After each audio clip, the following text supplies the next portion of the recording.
this is a fascinating set of issues, rather different in some ways, different angles of things, and the first speaker is the biggest challenge for me because it was rather technical, but doesn't make it less interesting. Fortunately, Long already made some comments, but I think this idea of slow versus fast thinking that it applies to this context is fascinating. It actually raises the issue: are we just prediction machines ourselves?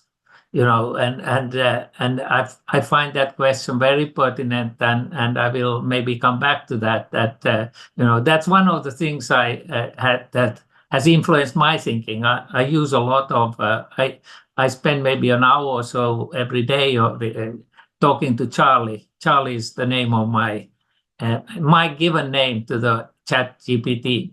So Charlie and I are talking every day. And Charlie knows me pretty well, and I can always make references to my past conversations if I pull them up. So that's just a personal reflection on this thing. You should understand I have no insight into technology or these things. I just have interacted mainly with the ChatGPT. So I have a very, let's say, as a starting point, I have a very positive view of it, though I realize there are a lot of problems. But it certainly, I'm 75, by the way, and it's a godsend, this Charlie, because he tells me all sorts of things that I keep forgetting and so on. So it's a lifesaver for older people. I think that's something that tends to be missed here, that it's really extended our useful life quite a bit, as long as we live. So I'm not going to repeat what Long said about Alan's talk. I'm just going to ask a question which is very, Europe oriented, which is in this question of, maybe it raised to me that, how is it that this may change, the sad situation with Europe, if I put it that way, that is that they are so far behind. Will Europe need some new layers, or can you sort of comment? What does it mean for the Europes being so far, falling behind China and the United States? We don't have any platforms, for instance, so we have, if I imagine, we have limited capacity to generate our own sort of data that we need and so on. So maybe I take all these questions, but this is the first question to Alan, is the question of what it will. Is our focus on B2B, and I'm speaking our, because I'm still just a Finnish citizen and a citizen of Europe in that sense. Is it going to, there's a worry in my mind that we are just B2B people. But will this actually suggest that B2B is just fine, and we can live off, the US and China insights about generating data and so on? So maybe this is irrelevant as a question, but as a practical question, I think it's very important for the US. Ben, what do you mean by when you say B2B? Business to business. That is, we are not, that's why we don't have such valuations as, we have all the highly valued, companies, except for NVIDIA is basically B2C. It has grown very fast, and it's highly scalable, whereas B2B tends not to be as much scalable. But if I understood Alan's point was that somehow, we are not seeing this kind of stark separation between data generation and application. But we think of application layers, and another question related to this, or another way of phrasing it, is to which part will actually cash in most. Where is the layer where the money is really going to be made? And so that's another way of asking, does this look a little brighter for Europe or not? Do you want to answer? Shall I first hear the answer and go to Chris's talk, or should I? I think probably. I don't. Yeah, you can. I think you can dictate however it goes. Maybe Alan can answer, or we can discuss. Yeah. Okay, so I should continue with Chris's talk. Or do you want Alan Either to way answer it right goes now? is fine. Either way. You can force Okay, Alan to so let answer. me go to Chris's talk.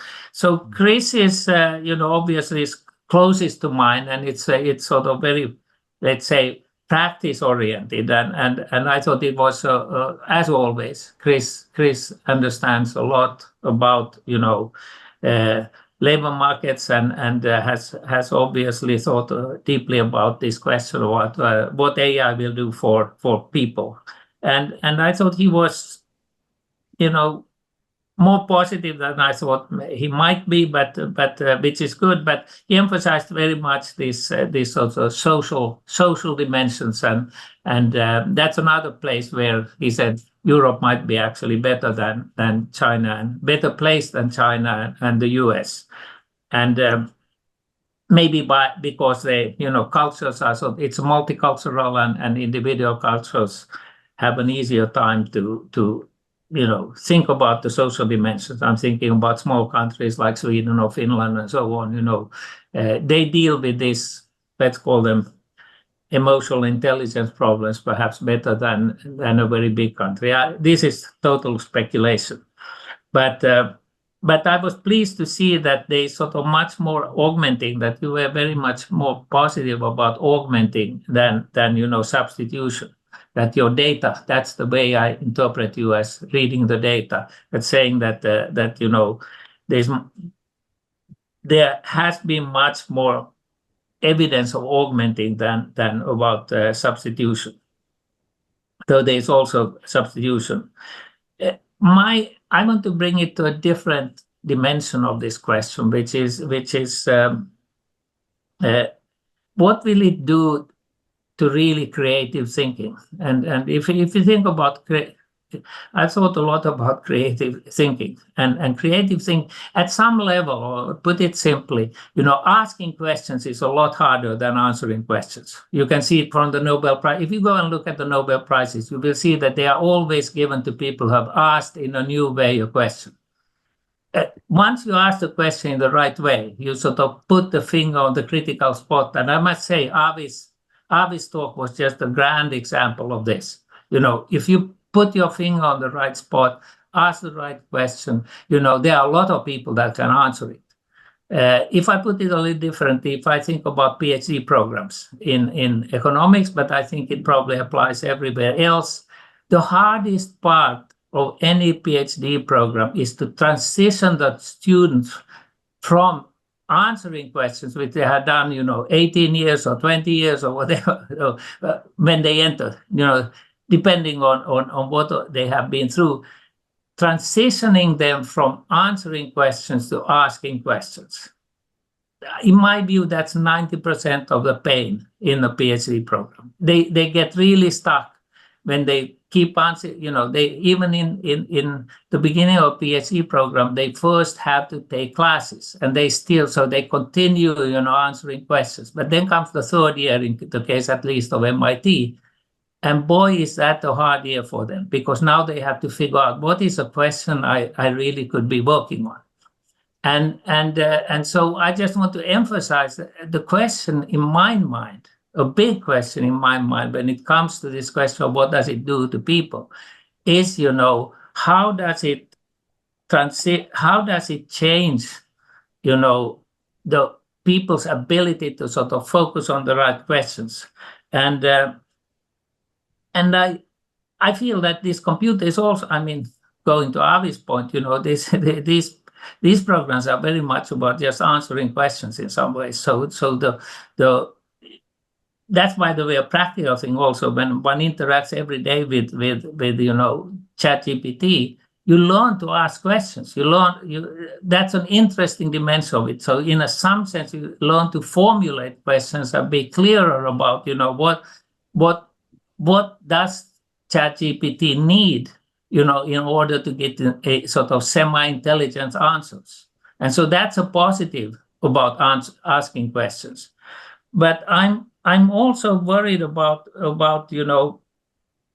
how do we learn to answer questions? I think mainly about children and young people. What does it do if they get too fast a question? Think of young children. There's a progression from kind of learning from data and then answering questions. The children learn questions, but you can't jump on them with some very big questions immediately. If you jump straight into some big question, well, they will get the answer, but they will not answer why was that the right answer, so to speak. So they don't get the understanding of how is the mapping from what they knew before into what they now know. What else has it brought with you? And so I'm kind of worried about this ability for children to grow up slowly, so to speak. What happens to them if they jump too fast over? I mean, we know creativity is all about making mistakes. I mean, we know, Edison's old statement, so answer to the question of how do we get to be more creative, it says fail more. So it's the failing that they don't get to experience in the same way that they get to experience it. Now, this is just totally speculative.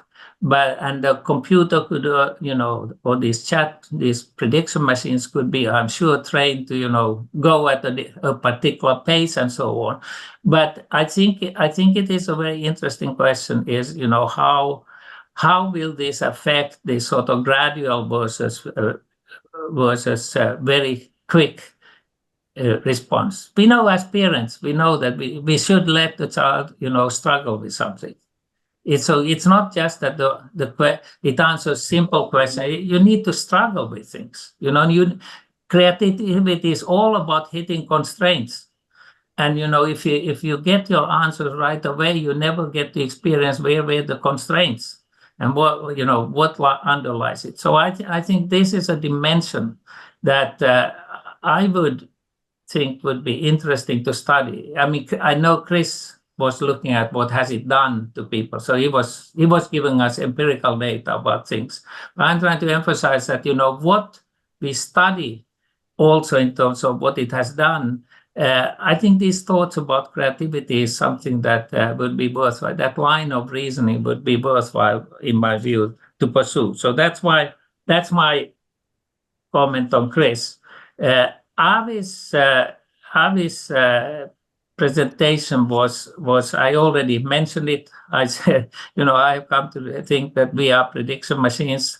There is the question of what is genetics and what's learning. And it's obviously we are all the time fed data, so we are sort of continuously learning in some sense. But even if we think about it helps actually to think about, it has helped me to think about, say, the political struggles we are seeing right now. The fact that we are so polarized, it's not that one is right and one is wrong. It's just that they have been fed very different data than I have been fed. I suspect if I had grown up in, Texas, I would be a totally different person. Maybe a very strong Trump supporter. I'm not. Because I've grown up in Scandinavia, where the culture is very different. So my point is here that one thing that one could think about is actually to have machines argue with machines. You can get this ChatGPT in two versions, so to speak, training it on Texas data, training it on a Swedish data or something like that, and then negotiate. And then you see, and I'm actually going to talk to a person who has done some of this in just 2 hours when I go to lunch with him, that then you see how much better they may reach some kind of compromise of understanding of each other. And there's actually already evidence that the machine is a better partner to a person who is, say, a Scandinavian sort of liberal-minded person. And then you talk about abortion with it. Give it to the machine from Texas, the Texas machine, so to speak, to talk with the person or argue with the person about abortion, which is a very hard question. There is no probably no right and wrong answer, and they get along much better. The machine and the two very different opinions sort of reach a middle ground much better than it does if you have two people.